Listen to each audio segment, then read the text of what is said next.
Hello guys, কি অবস্থা? সবার কেমন আছেন? আশা করি অনেক বেশি ভালো আছেন। আলহামদুলিল্লাহ আমরা অনেক বেশি ভালো আছি। তো এবার তো আপনাদের সাথে ঈদ শপিংই শেয়ার করা হলো না, ভাবলাম আপনাদের সাথে শেয়ার করি। তো ফার্স্টে এখানে আমি আমার মেয়ের শপিংগুলো দেখাচ্ছি, আমার ছেলে এবং মেয়ের জন্য কী কী এনেছি সেটা আপনাদের সাথে আজকে শেয়ার করব।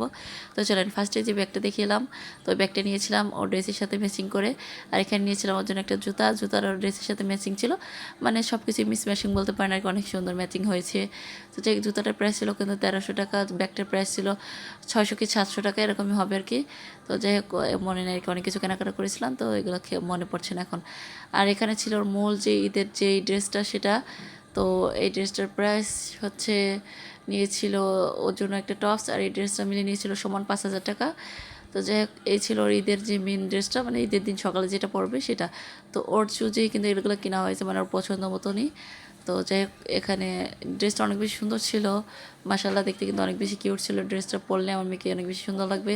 এবছরে ওর জন্য সব কিছু ম্যাচিং টু ম্যাচিং করেছি। তো যাই হোক, এখানে ড্রেসের হচ্ছে সামনে পার্ট ছিল, ব্যাক সাইডও কিন্তু সেম টু সেম সুন্দর ছিল। তো যাই হোক, এখানে ছিল একটা প্যান্ট ড্রেসের সঙ্গে ম্যাচিং করে, আর এখানে ছিল একটা টপস। এই টপসটার প্রাইস নিয়েছিল 1300 টাকা, মানে ওই ড্রেসের সাথে অ্যাডজাস্ট করা ছিল। তো যাই হোক, এটা হচ্ছে এটা টপস, মানে অনেক নরম কাপড়, হচ্ছে একটা কাপড়টা আমার অনেক বেশি ভালো লেগেছে, যেহেতু গরমকাল চলে আসছে এই টপসটা পরে অনেক জায়গায় যেতে পারবে, তো এই জন্য হচ্ছে কি ড্রেসটা নিয়েছিলাম। তো যাই হোক, এটাও কিন্তু অনেক বেশি কিউট ছিল, ভিতর ডিজাইনটা আরও বেশি সুন্দর ছিল। তারপর নিয়েছিলাম এখানে একটা প্যান্ট, মানে প্যান্টটা হচ্ছে গিয়ে প্লাজো প্যান্ট যেটাকে বলে আর কি, অনেক বেশি সুন্দর ছিল। তো এই প্যান্টটা অনেক বেশি পছন্দ হয়েছিল আমার। তো দেখেন এদিকে আমার ছেলে এসে কী পরিমাণ দুষ্টুমি করতেছে, এখানে আমি সবগুলো শপিং গুছিয়ে রাখছিলাম। ঈদের দিনে সব কিছু গোছাতে গেলে কিন্তু সব এলোমেলো হয়ে যাবে। তো যাই হোক, এই ছিল আমার মেয়ের শপিং। তো তারপর হচ্ছে দেখাচ্ছি আমার ছেলের জন্য কী কী কেনাকাটা করলাম। আর এখানে আমি আমার ছেলের জন্য 3টা নরম কাপড়ের জামা নিয়েছিলাম, যেগুলো গরমের দিনে অনায়াসে পরতে পারবে, অনেক আরাম করে। ওর এখানে আগের কিনায় অনেকগুলো মোটা মোটা গেঞ্জি সেট আছে, যেগুলো পরতে চায় না। তো এই ভাবলাম ওর জন্য এবার নরম কিছু কেনাকাটা করি, যেগুলো সেগুলো ইউজ করতে পারবে আর কি। তো যাই হোক, আগেরগুলো সব ছোটো হয়ে যাচ্ছে, এখন পরাইতে পারতেছি না। তারপর ছিল এখানে 2টা শার্ট ছিল। তো এই প্যান্টটা তার বড় কাকু তাকে গিফট করেছিল, মানে প্যান্ট আর শার্ট যেটাকে বলে, আগে প্যান্টটা দেখাই দিলাম। তো প্যান্টটা কিন্তু অনেক বেশি স্টাইলিশ ছিল এবং তো সুন্দর ছিল।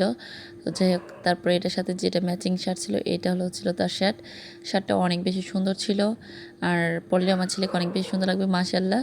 তো যাই হোক, ওর বড় কাকুর চয়েস আছে বলতে হবে। আর এই শার্টটা আমি গতকালকে ভাঙা গিয়েছিলাম, তো দেখে আমার ভালো লেগে গেলো, তাই হচ্ছে কিনে আসছি। বাট একদমই আমার ছেলে শার্ট পরলেই মনে হয় তোর গা খিচখিচ করে। তো যাই হোক, যখন ওকে শার্ট পরাইতে যায় তখন হচ্ছে গিয়ে কান্নাকাটি করে। তো যাই হোক, লাস্টে এখানে হচ্ছে আমি আমার জন্য একটা ব্যাগ নিয়েছিলাম।